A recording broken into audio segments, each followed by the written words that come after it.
आदाब नाजरीन, मैं मोहम्मद तजम्मुल अली खान।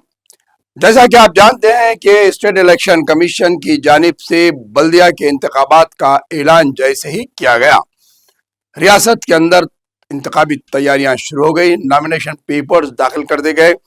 आज उसकी स्क्रूटनी और दस्तबरदारी की आखिरी तारीख है।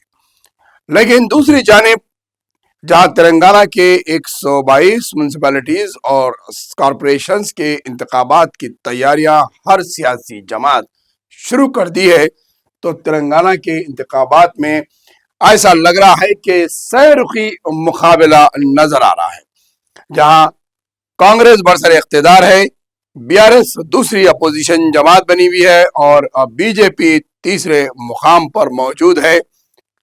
इन हालात में सैरुखी मुकाबला दिख रहा है और बीआरएस की कोशिश है पूरी कि इन 122 हल्के जात पर बड़े पैमाने पर कब्जा करने की, क्योंकि इस बल्दी इंतखाबात और कॉरपोरेशन में भी यही दिख रहा है कि गुलाबी झंडा बड़े पैमाने पर लहराता हुआ नजर आ रहा है। वहीं पर बीजेपी भी हर तरीके से कोशिश कर रही है कामयाबी हासिल करने के लिए, और कांग्रेस की बरसरे इख्तिदार हुकूमत रेवंत रेड्डी की क़यादत में स्टार कैंपेनर्स को शामिल किया गया है और वज़रा को जिम्मेदारी दी गई हर डिस्ट्रिक्ट की, जहां जिम्मेदारी दी गई है बड़े मिनिस्टर्स को, और खुद चीफ मिनिस्टर कैंपेनिंग की कमान संभाले हुए हैं।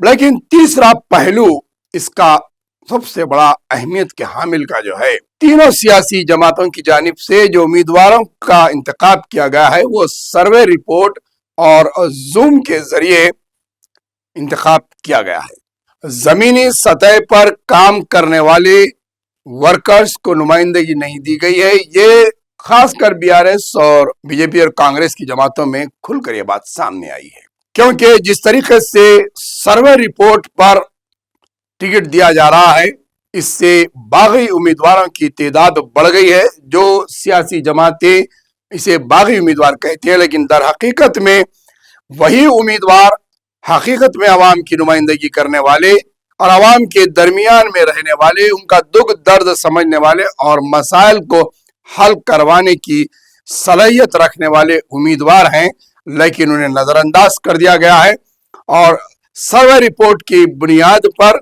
उम्मीदवारों का ऐलान किया गया है, जिसकी वजह से इन तीनों जमातों का कैडर नाराज है। अब देखना यह है कि इन इंतखाबात में सर्वे रिपोर्ट के उम्मीदवार कितने रहते हैं बाकी, और जो नाराज होकर जो अपना पर्चा नामजदगी दाखिल करे हैं वो भी पार्टी में इलेक्शन लड़ते हैं या फिर दस्तबरदार होते हैं। अगर ऐसा होता है, अगर वो लड़ते हैं इलेक्शन, तो तीनों जमातों को बड़े पैमाने पर इसका नुकसान पहुंच सकता है। वहीं पर इसका चौथा पहलू, मजलिस इत्तेहादुल मुस्लिमीन बल्दी इंतखाबात में अजला से अपने उम्मीदवार खड़े कर रही है। संगारेड्डी हो, करीमनगर है, महबूब नगर है, नलगुंडा है और दीगर तमाम अजला, निजामाबाद वगैरह, इन तमाम में मजलिस भी अपने उम्मीदवार खड़े कर रही है और मजलिस का मौक़िफ़ इंतहाई वाज़ेह है। सेकुलरिज्म की हिफाजत और नाइंसाफियों के खिलाफ मजलिस के सदर जनाब असदुद्दीन ओवैसी के तकारीर हैं और इनका सीधा सवाल है अवाम से कि आपकी तरक्की और आपके साथ नाइंसाफी की जाने वाली जमातों को आप वोट ना दें, बल्कि एक मजबूत सियासी आवाज और मजबूत मरकज को अपना प्लेटफॉर्म चुने और मजलिस की ताकत को इजाफा करें।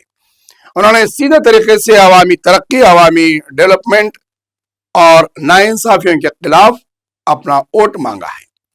देखना यह है कि जहां 3 सियासी जमातें सर्वे रिपोर्ट पर अपने उम्मीदवारों को उतारी है, तो मजलिस इत्तेहादुल मुस्लिमीन भी वहां पर चौथी जमात के तौर पर तेलंगाना में उतरी है।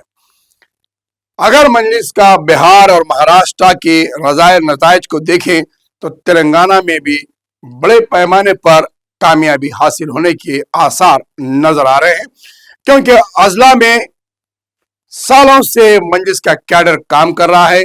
जब मुत्तहिदा आंध्र प्रदेश था, उस वक्त भी मजलिस की नुमाइंदगी अजला में बेहतर रही है और अब तो सीधे तरीके से सदर मजलिस असदुद्दीन ओवैसी ने तमाम सियासी जमातों को चैलेंज करते हुए इलेक्शन इंतखाबात में अपनी मुहिम शुरू कर दी है।